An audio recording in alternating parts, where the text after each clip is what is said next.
Premier invité ce soir dans votre journal sur Monaco Info, Albert Croisi. Bonsoir à vous. Oui, bonsoir Christophe. Vous êtes le conseiller interministériel auprès du ministre d'État pour le plan national du logement des Monégasques et en charge du cadre de vie et des relations avec les usagers. On parle justement qualité de vie aujourd'hui, cadre de vie depuis le début du confinement. Est-ce qu'on a retrouvé toutes nos habitudes ? Non, j'ai pas l'impression qu'on ait retrouvé déjà toutes nos habitudes. La reprise semble un tout petit peu difficile. Je pense qu'il y a quand même eu un petit endormissement pendant malheureusement quasiment 2 mois. Ça redémarre certes, mais c'est un petit peu mou à mon sens.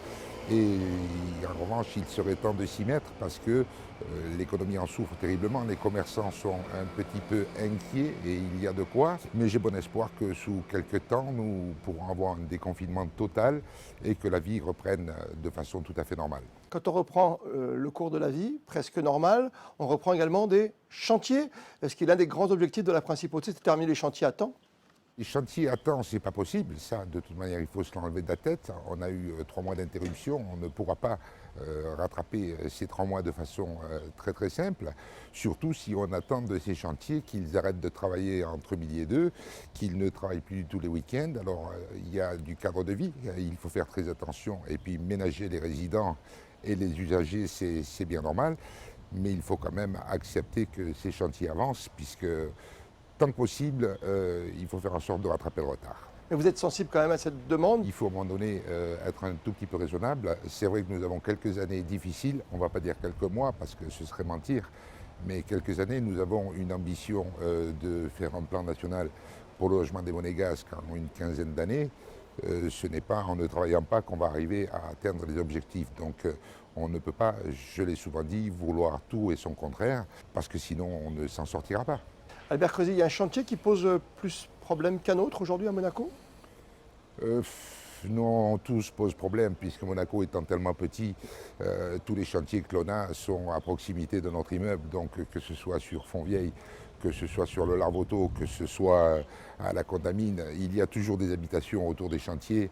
Donc je peux dire que tous sont des points sensibles, mais pas de bruit du tout et entendre gazouiller les oiseaux, ça va être très compliqué. Il vaut mieux dire la vérité. On s'est habitué, vous le savez, Albert Croisi, pendant la période de confinement, à avoir moins de bruit. C'est peut-être pour ça qu'on a envie que ça reste un peu en l'état pendant quelques semaines encore, qui sait ? Oui, je comprends. J'étais à Vic-sur-Serre la semaine dernière ou à Amby dans la Manche. C'est vrai que j'entendais les oiseaux. Il n'y avait pas de souci, mais les résidents se plaignaient de ne pas avoir d'activité, d'économie florissante et s'ils se plaignaient aussi. Donc je pense que nous sommes dans un pays qui veut vivre, qui doit évoluer, qui doit grandir. Aujourd'hui, plus que jamais, il est indispensable que l'on avance et qu'on accepte un tout petit peu de désagrément pour avoir après en tirer les bénéfices, quoi. On reste dans le domaine du cadre de vie, de la qualité de la vie, Albert Croisi, avec pas mal de demandes sur, on l'a vu partout en France, dans les pays voisins, avec l'augmentation des pistes cyclables par exemple. Et c'est vrai que c'est un boom, c'est une révolution en ce moment auprès des revendeurs et des vendeurs tout simplement de vélos électriques. Est-ce que Monaco peut s'équiper par exemple d'une principauté avec une piste cyclable qui ferait presque tout le tour, au moins tout le bord de mer ? À terme, oui. À terme, enfin, je crois que c'est déjà prévu. Nous avons une nouvelle extension en mer qui prend forme, autour de laquelle il est déjà prévu, je crois, une piste cyclable de quasiment 1 kilomètre. Je pense qu'il faut adapter les choses. Vous me dites partout ailleurs, en France, ailleurs, mais nous ne sommes pas comme partout ailleurs. Il faut arrêter de voir et de vouloir faire comme les autres. Il faut essayer d'adapter tout ce qu'on peut à la principauté de Monaco à ce jour. Je ne dis pas jamais, mais il me semble qu'il est préférable de laisser travailler les commerces le plus possible parce que c'est eux qui ont souffert de cette crise et qui vont en souffrir pendant de longs mois, plutôt que d'envisager d'enlever encore des stationnements de surface pour laisser passer des vélos à petite dose. C'est intéressant, c'est très bien. Multiplier plus encore que cela, à titre personnel, je ne suis pas trop favorable à cela. Je pense qu'un jour, nous aurons peut-être le plus beau Luna Park de la région, puisque le soir, beaucoup de jeunes des communes limitrophes viennent faire du vélo en principauté. Est-ce que c'était le but de Monabike? J'en suis pas persuadé. En ce qui concerne les déménagements avec les immeubles comme Apolline, comme les résidences Bel Air ou Helios, on peut faire un point. On peut commencer d'abord par Apolline, parce que quand on s'était parlé la dernière fois sur Monaco Info, vous aviez annoncé un début juin, quasiment la rentrée pour plusieurs blocs, de pas mal de personnes. On ne va plus parler des blocs B et D puisque c'est terminé, tout le monde est rentré à l'exception de deux familles, je crois, donc on peut considérer que c'est fini. Le bloc C devait être livré effectivement fin juin, il sera livré fin juillet, l'entreprise va rattraper en un mois l'arrêt de 2 mois, donc j'en suis très très satisfait. Et le bloc A prendra également un mois et demi de retard, pas plus. Ça c'est pour Apolline. Helios, le bloc A est quasiment rentré et nous espérons avoir le bloc B pour le mois de août ou septembre de cette année. Donc ça se passe pas mal non plus. D'accord. Et Bel Air?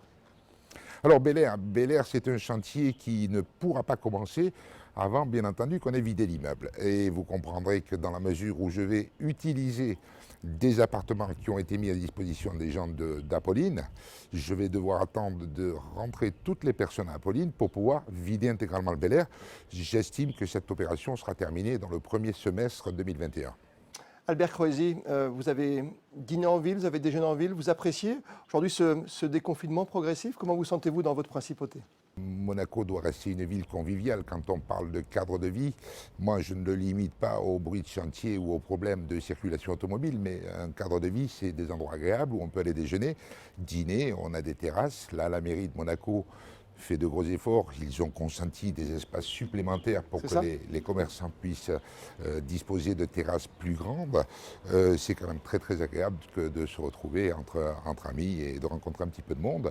On va parler restauration justement dans quelques instants dans ce journal sur Monaco Info ce soir. Le temps de vous remercier. Bonne fin de soirée à vous. Merci Christophe. Merci beaucoup. Bonne soirée.